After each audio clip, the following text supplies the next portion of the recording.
Matt Schaff and Jared Small of DraftSharks.com here to run through our favorite best ball picks by position so far. If you're new to best ball drafting or even just looking to sharpen your performance, you should check out our best ball strategies in the brand new DS University section of DraftSharks.com.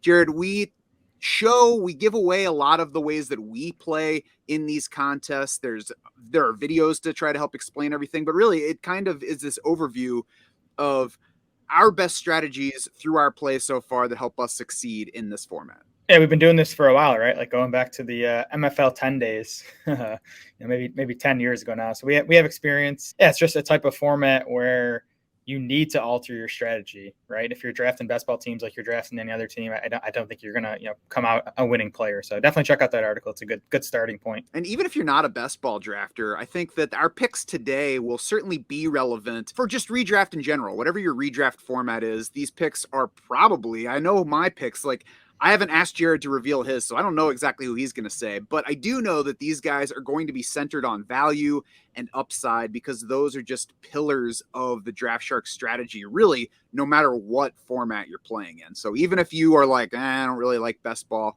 you're still going to want to hear these players that we're going to run through. Like I said, we're going by position. We're going to start with quarterback. Jared, why don't you hit me with your favorite quarterback pick in best ball draft so far? It's Justin Herbert for me, who is my most owned quarterback through like 20 or so best ball drafts so far.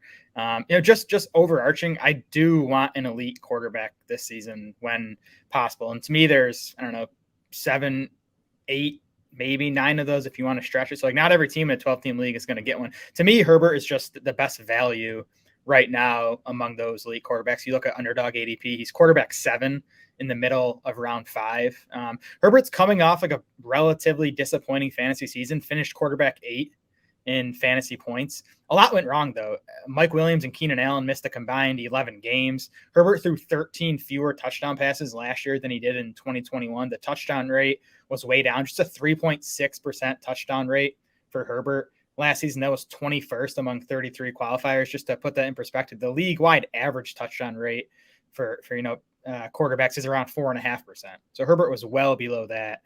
The rushing production was also down for Herbert. I think that goes over like 16.8 rushing yards per game over his first 2 seasons, just 8.6 yards per game last year. He did have that rib cartilage injury pretty early on that he played through. I think that likely limited his rushing, probably impacted his passing too for at least part of the season. So get a healthier season from Herbert in 2023. Hopefully a healthier season from his top 2 wide receivers. The Chargers, of course, added Quentin Johnston in the first round of the NFL draft. So it's probably Herbert's most talented group of pass catchers since he entered the league.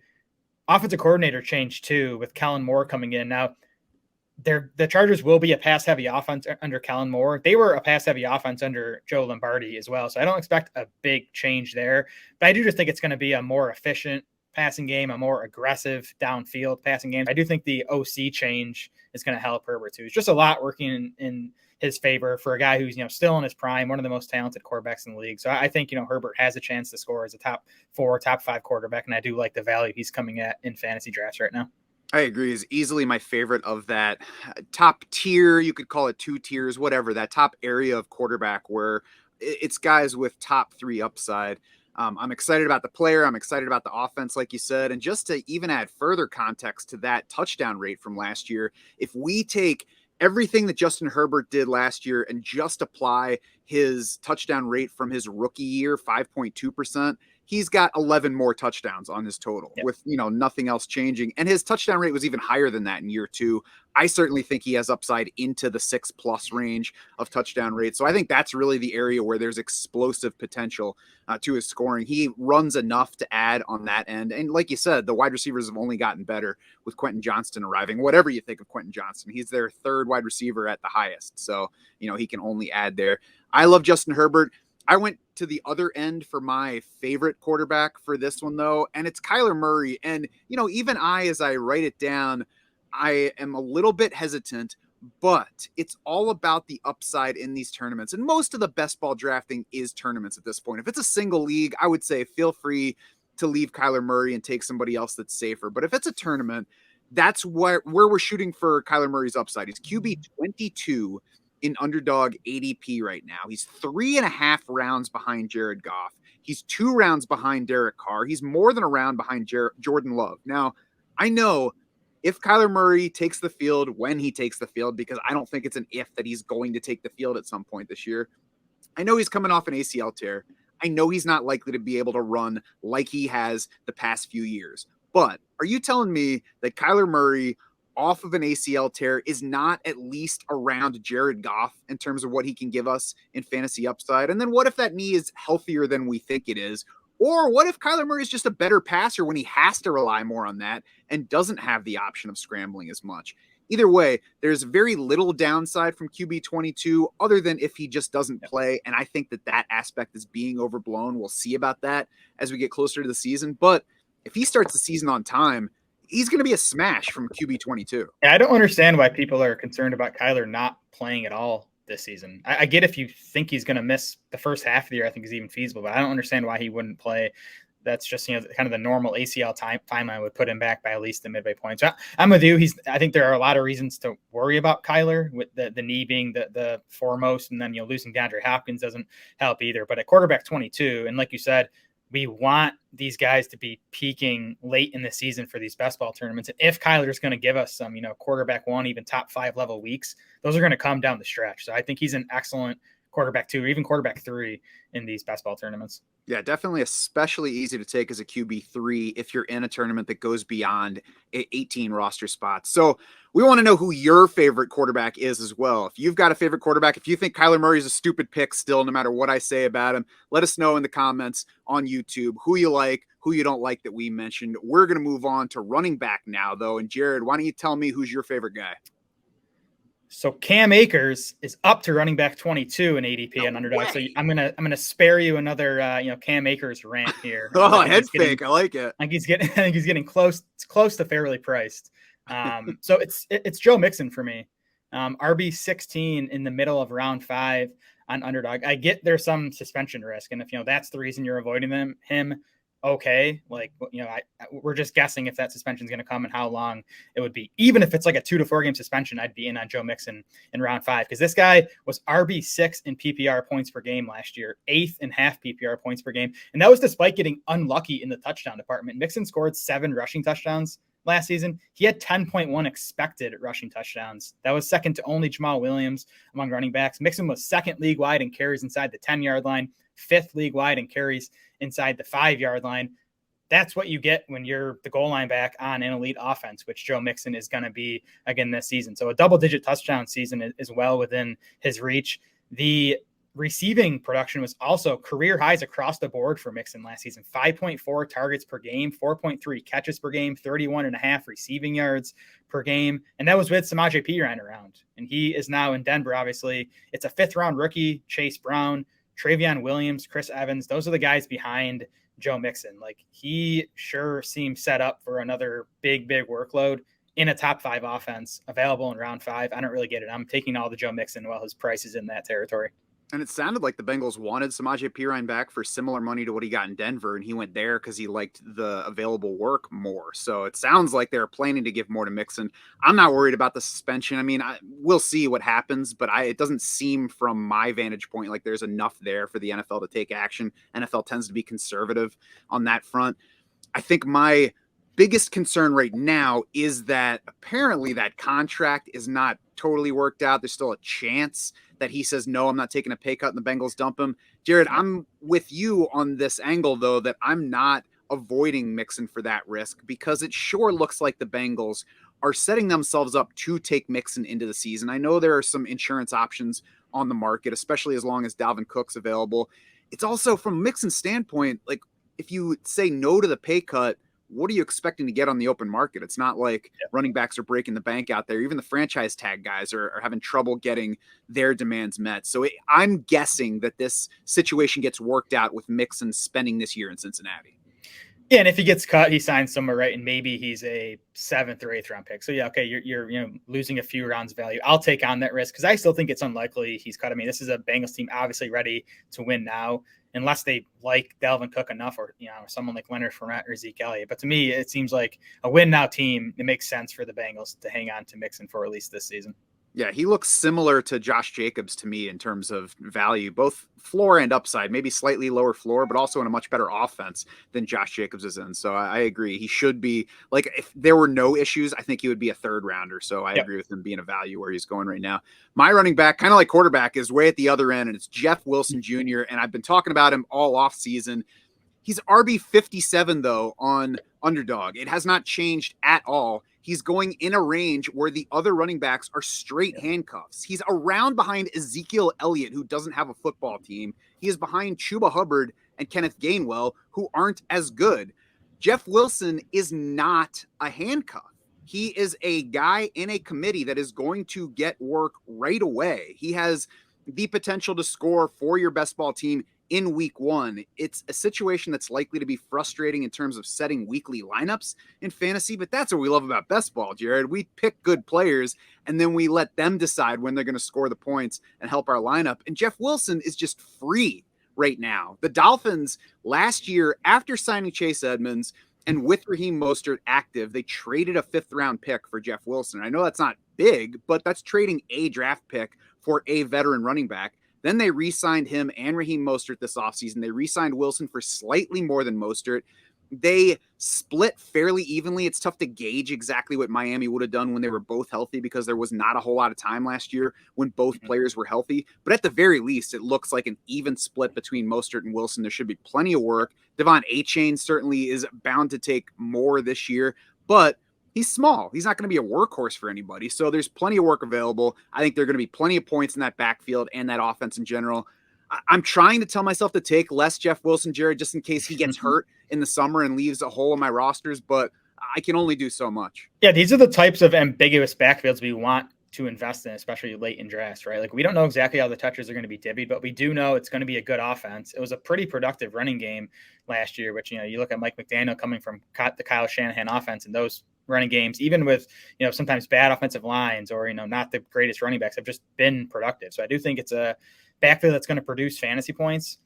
We'll see how the touches are divvied again, but Wilson, he's going 20 picks behind Raheem Mostert on Underdog. I don't understand that. Wilson had more carries in those 4 shared games with Raheem Mostert last season. So I think at worst, you're looking at an even split between those two guys. And then if Mostert or Devon Achane go down, then Wilson's like someone who, could be producing as a top 30 running back week in, week out. So there's just a ton of upside from his current cost, I think. Yeah, you can either in that range take a handcuff who needs somebody else to get hurt to be relevant, or you can take a guy who's going to help you anyway and also has that handcuff upside if a teammate goes down. And I mean, even if you know nothing else, if the fact that the team paid Jeff Wilson a little bit more money than Raheem Mostert in the same offseason should say, I'm going to go ahead and draft Jeff Wilson ahead of Raheem Mostert. That's just logic. It's shocking to me, Jared, how many people don't apply logic to evaluating fantasy stuff. On the screen right now, if you're watching on YouTube, we've got our ranking of Jeff Wilson Jr. He's 41st. That's full PPR. Underdog's half PPR. Not a whole lot of difference if you switch to that. I think whatever format, you should be mixing in some Jeff Wilson Jr. at this point. And if you're brand new on Underdog, if you haven't played there before, you can use promo code DraftSharks and get your initial deposit doubled up to $100. So you can get some free money to play with in these tournaments that we're talking about these picks from.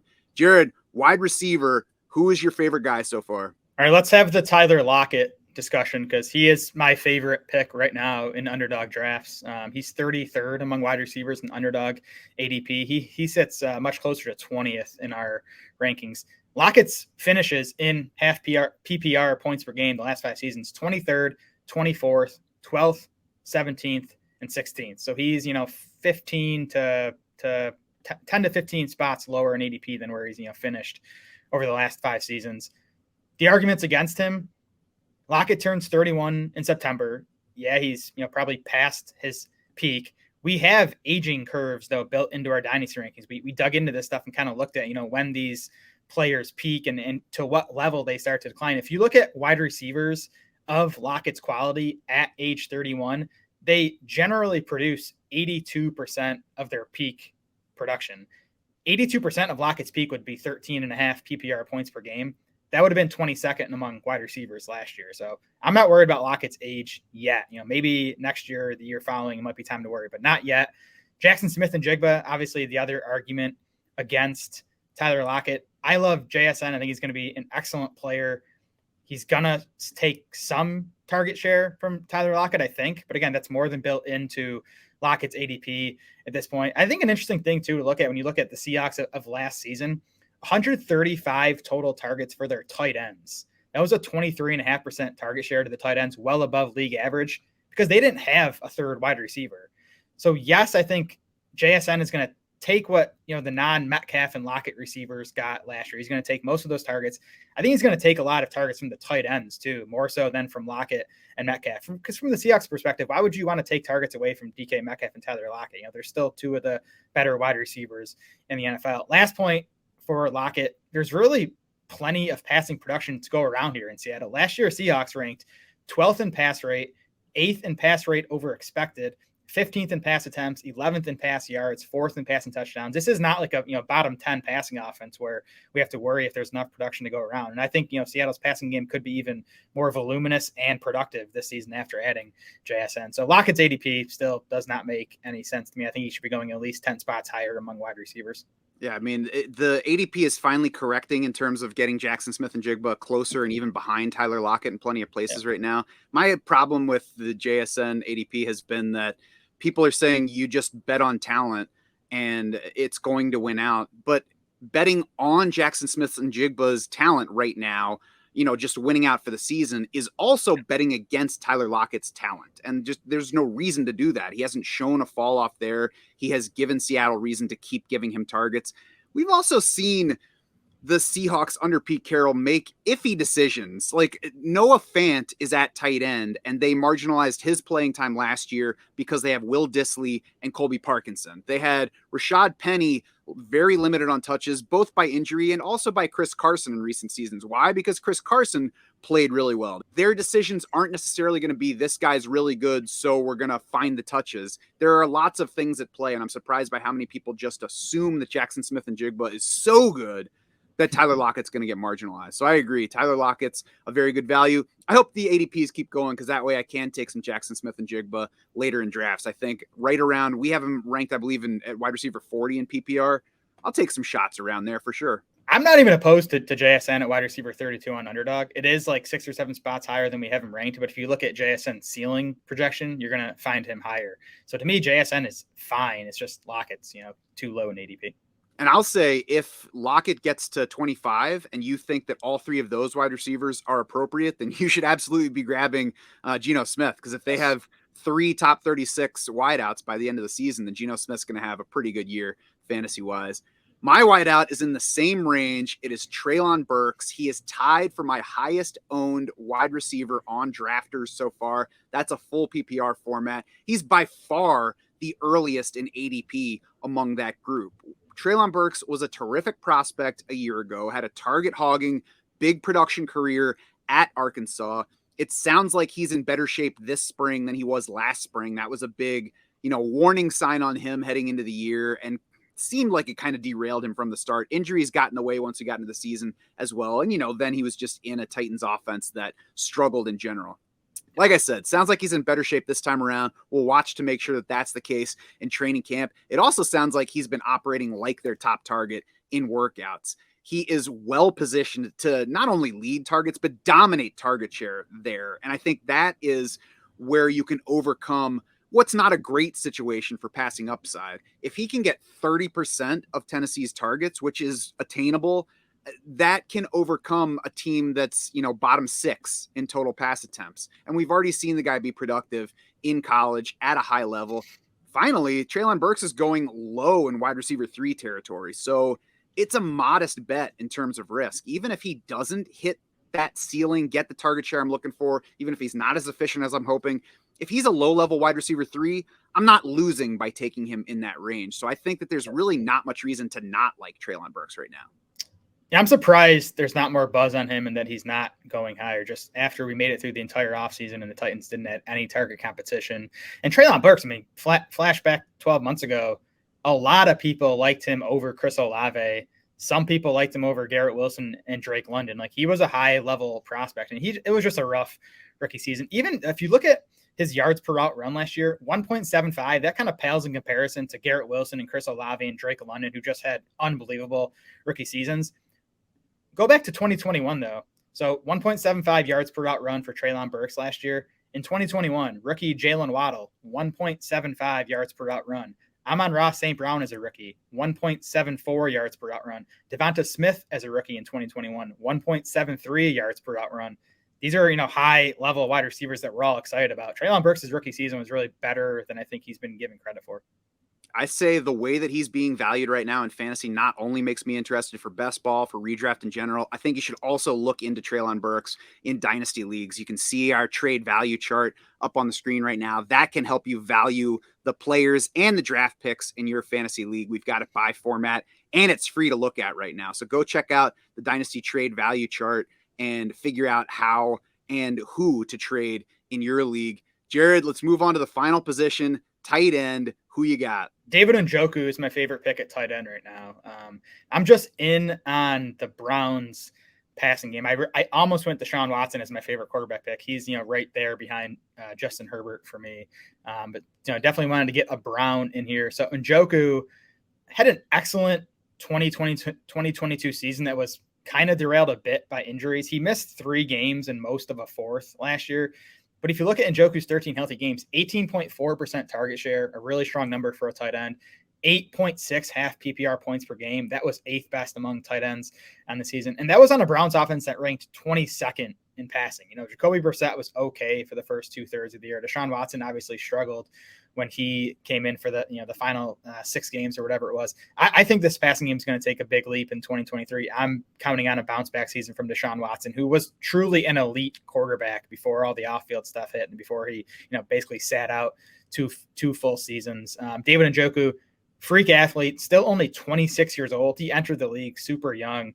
He got that 4-year, $55 million contract extension last offseason. So the Browns made a big investment in him. That makes him a safe bet to continue to play a big role in this passing game. And then just look at the ADP. So if you look at the ADP and then our half PPR rankings, David Njoku is really for us in the same tier as Dallas Goedert, Darren Waller, and George Kittle. Njoku's going 40 picks later than Kittle on Underdog. He's going 30 picks after Dallas Goedert, 20 after Darren Waller. So I'm fine if you like those guys over David Njoku, but just, price considered, I think Njoku is easily the best value in that tier of tight ends.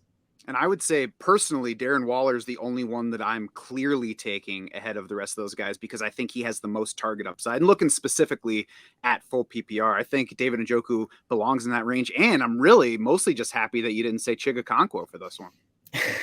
You're welcome. My tight end is Hayden Hurst, and I can hear people snoring. And I guess if it makes people fall asleep, that makes them a sleeper. So I think if your argument against a player, your primary argument is that he's boring, then you're probably doing it wrong. 3-year deal, $7 million a year for Hayden Hurst with the Panthers. He already has a pair of top 18 PPR finishes in points per game behind him, one with the Bengals last year, one with the Falcons in 2020. This year, Hurst has an easier path to become one of his team's top 2 in targets with these Panthers. He's going tight end 25 on Underdog, 27 on FFPC, 26 on Drafters. So even if we take the exact same player from last year and put him on a team that does not have Jamar Chase and T. Higgins, how could you not think, oh, I'll mix in this guy some because he's obviously going to get some targets. And I could also take Bryce Young late and make that stack without investing much. Like, Jared, this is to me is one of those that doesn't make sense other than people hate to take boring players. I say look for some boring players late in your draft that have an easy path to production, and that's a very easy way to find a sleeper. Hurst is going 50 picks after Cole Kmet. Why? They're the same guy to me. That is another case where I do think format matters, right? Like I think on Drafters in full PPR, I think Hurst is a better pick than he is an Underdog where it's half PPR. Also Underdog, you have the playoff weeks where you're looking for that massive ceiling late in the season. So I do think, that's the full PPR and even the tight end premium FFPC. And again, if you look at the Draft rankings, you'll kind of see where Hurst moves depending on format. You are going to find him higher with the 1.5 PPR than you are in half PPR because he has more of that volume bet. So know your format and, make sure your rankings match your format. It's important for, someone especially like Hurst. And I would agree that the more points you get for reception, the more attractive he is. But who are you getting at tight end 25 or higher on Underdog that has a higher weekly ceiling. I think people look at that and think, oh, I'm going to take Jelani Woods because he's faster, he's taller, he's got that 2 touchdown ups. Nobody down there is a good bet for 2 touchdowns. So is the better bet a guy who is in a bit of a committee at tight end as Jelani Woods, just as an example? And I like Jelani Woods, but I just use him as an example of somebody who generates some excitement down in that range. That guy, or the guy who is the clear lead tight end for a team that's weak at wide receiver and going to get more weekly targets. Yeah, I'm definitely not even anti Hayden Hurst on Underdog. I mean, again, at tight end 25. You do have Trey McBride a couple spots beneath him. Noah Fant a couple spots beneath him. I think those guys have similar upside. McBride obviously much less proven than Hayden Hurst. But I think Hurst is a fine pick. I was just saying I think he's even a better value in drafters, full PPR. In FFPC, where you're getting 1.5 per reception for tight ends. Mm-hmm. Yeah, and I was just making sure to argue with any naysayers out there more than you on that front. So you can sharpen your drafting in best ball, any other format, by creating a draft war room on DraftSharks.com. Now you can customize player values and rankings to fit your specific format. Head to DraftSharks.com now, get it started. You can see it on the screen. You can learn more about it, or you can just jump right in if you're all ready to do so. You can also subscribe to our YouTube channel and get notified about new content daily. Whether you are on YouTube, listening to the audio podcast, we would love to have you subscribe, follow, leave us a rating, leave us a review, help us do our thing, and we'll keep trying to help you win.